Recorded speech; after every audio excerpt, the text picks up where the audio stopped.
Today on the Tiger Football Report, we'll review the Tigers' win over William and Mary. Get ready, Tiger fans. The Tiger Football Report starts now.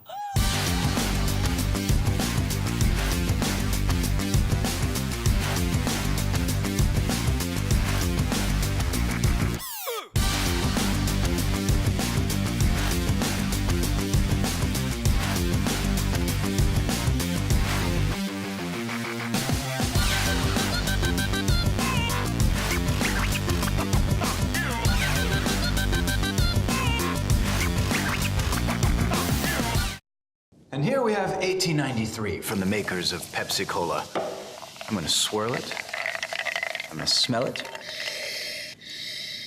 I'm just gonna take one small sip.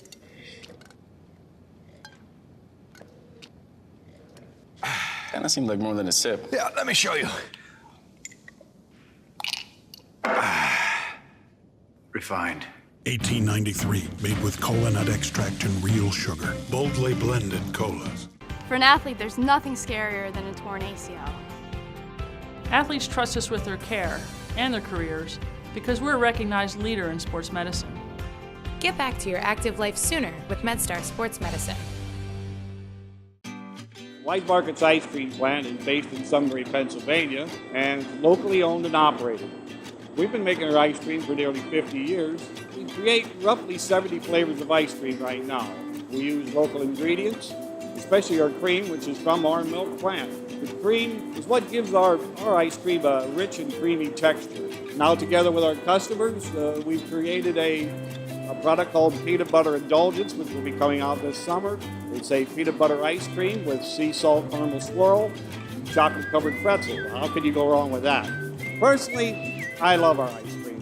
If you come to our house at any given time, you'll find at least 5 packets of ice cream in our freezer. Our kids grew up eating Wise quality ice cream, and now we get to treat our grandchildren to it. It's been a pleasure for me to be tasting ice cream for over 40 years to Wise Markets, and I'm loving every minute of it. Hello and welcome to the Tiger Football Report. I'm your host, Spiro Morekas. The Tigers closed out their home schedule with a 34-24 win over the tribe of William and Mary. Let's take a look at the happy highlights. Gets the snap, gives to Anderson around the right side, trying to find the corner. Gets to the 10, to the 5, and into the end zone. Touchdown, William and Mary. And now the Tigers line up like they're going to fake the field goal. They don't. Now they run up to a normal formation. New Hampshire always does that. This will be a 27-yard attempt right in the middle of the field for Aiden O'Neill. He's 8 of 9 from 20 to 29. Now he's 9 of 10. Field goal is good. Give to Boyce up the middle. Boyce fights the pile down near the end zone. No signal yet, and they'll unpile everyone. Touchdown, Tigers. So Grayson Boyce with his first touchdown of the season as the Tigers take a 9-7 lead. Snaps it with 1 left on the play clock. Looking, pressure comes. Running backwards, rolling to his left, looking downfield, lofts it into the end zone, and it's caught for a touchdown.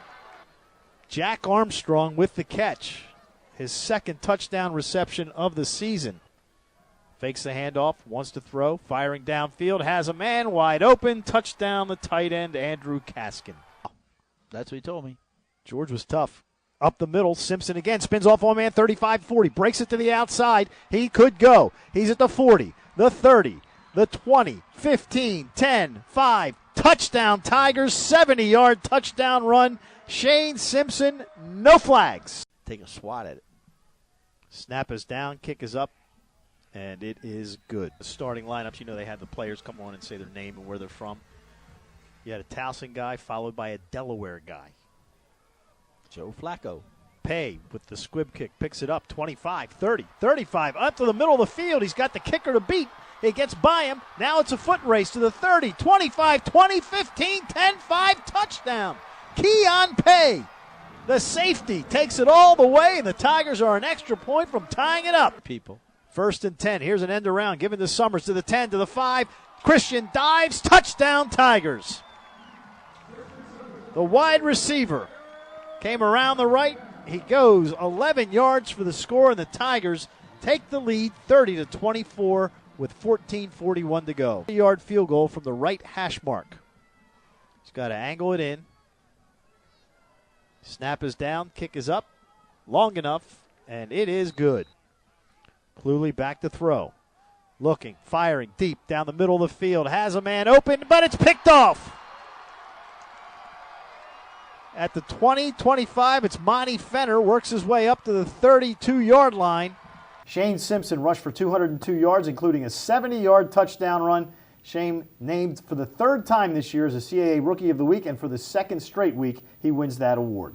As always, I'm joined by the head coach of the Tigers, Rob Ambrose. And Coach, at halftime, we had you on. You were not a happy man. The team was down 21-10, and actually, it sounded to me like there was more frustration in your voice than there had been at any point this season. Well, we've grown, and we've really had to grow through some tough patches, but I was of the opinion that we have gone beyond some of our mistakes, and my expectations were higher based on that. And that William Mary's a good football team, and they've always been a good football team, and it's no surprise how they were playing. But to be honest, I thought we should be winning. I really believe that. And we went in the locker room, we had a conversation about it. I guess the conversation went well because you came out and outscored them 24-3 in the second half. One of the biggest things I said was that the best player that William Mary had on the roster, and not to take anything away from the talent that they have, but in the first half, the best players on the roster were in our locker room. That they were where they were because of us not doing what we know how to do. And that this was senior day. And for me, as an alum, this means a ton. And we talked in depth about senior day for the young guys and for the old guys, and even about the guys that came before, and how much respect I have for them for what they've given this institution. Now, I have the perspective of an older person who's lived longer and has more life experience, so I have a greater appreciation for that. And I've been trying desperately to get these younger kids to understand what that means. I'd say maybe at halftime I finally got through. Well, whatever you said, it certainly worked. And you know, Shane, again, with a huge day, but a couple of other guys and seniors, Andre Dessenberg, Christian Summers, both had some incredible catches during the football game. They're two guys that you're going to miss next year, obviously. But then something that I don't know that I've ever seen in all my years of watching football, the other team squibs it down the field, and Keon Pay returns at 81 yards for a touchdown. Now, if I had given you a list or said to you, write me the top 10 players on your team that are going to return a kickoff for a touchdown this year, would Keon have been on that list? Yes. Yes? Mm-hmm. Only because I know he's in the two deep, that he's actually one of the backups he's Lyric's backup. And it was kind of fortuitous. While it was a squib kick, it went far enough. While it went far enough, the scheme that we were using would have been good for a longer kick that was in the middle of the field, or lo and behold, a squib kick that would be in the middle of the field.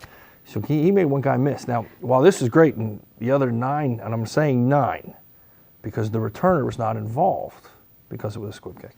The other 9 guys did a great job doing exactly what they were supposed to do. Really did a very, very good job. But if we make fun of Keon, I love him to death. But for a fast guy, he can be slow sometimes. And as the ball gets to the 30 and the 25, I'm watching the gas fall out of his car. And what you see is a bullet come down their sideline. And it's your return guy, Shane Simpson, who cuts off the last 2 William & Mary defenders so that Keon can basically walk into the end zone for the touchdown. As we were talking about today, guys like Shane are good football players. It's easy for everyone in the stands to acknowledge that, he's very talented with the ball. Did not touch the football on that play, but is directly responsible for the touchdown without the ball. And for no other reason that he was going to hustle, he was going to give us the best chance he could. And guys that are great football players, that are great teammates, change cultures. They really do. And this one you watch, he's going to be special. The defense played tremendous in the second half, only gave up 3 points, constantly putting pressure on Cluley, sacking him 5 times during the game. What was it about the defense that was different in the second half than the first half? Well, they didn't play bad in the first half. They just didn't play great. And we made some key errors that put ourselves in bad positions. But if you haven't, we've been getting better. I said for the last month that we've really been getting better on defense. And 5 sacks, You're Mr. Stat Guy. In the last 3 years, how many sacks have we had against William & Mary? Oh, I don't know. It ain't 5. No. Max Tejada probably played the best game he's ever played in a Tiger uniform. And that while we're even a man or two down on the defensive line with injuries, those guys weren't coming out. There's no way. Back seven's getting better. One of your seniors, Max Tejada. Mm-hmm. And we a good way to describe it is when you look in week 2 on how we ran to the football as a defense, then you look at last week how we ran to the football defense, it's entirely different. And while these are great players, now their running backs, he's not a good player, he's a great player in breaking tackles left and right. But before in the season when he's breaking a tackle, there's no one there to help out, so he's running forever. Oh, he broke a tackle at -2 and gained to +3 in the first half. He broke a tackle on -2 in the second half and gained nothing because everybody was there. Good team defense. Morgan Mahalik, second week in a row to play the entire game after suffering the injury earlier in the season. You just feel a difference in the way the offense operates. Even if his stats are not gaudy, there just seems to be more cohesion, I guess is the word. It's a palatable sense that you can feel, smell, and taste in the air, and it's called confidence. That the other 10 feel very, very confident when he's playing quarterback, things that he can do with the ball.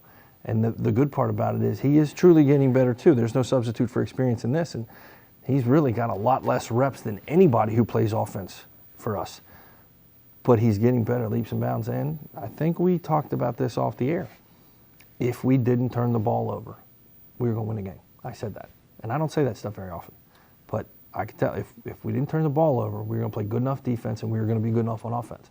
And that's exactly what happened. Some of the rust came off and no more turnovers. 2 weeks in a row. That will do it for us on today's episode of the Tiger Football Report. Join us next time when we preview the Tigers' season finale on the road against the Rams of Rhode Island. For head coach Rob Ambrose, I'm Spiro Morekas. Have a great weekend as always. Go Tigers.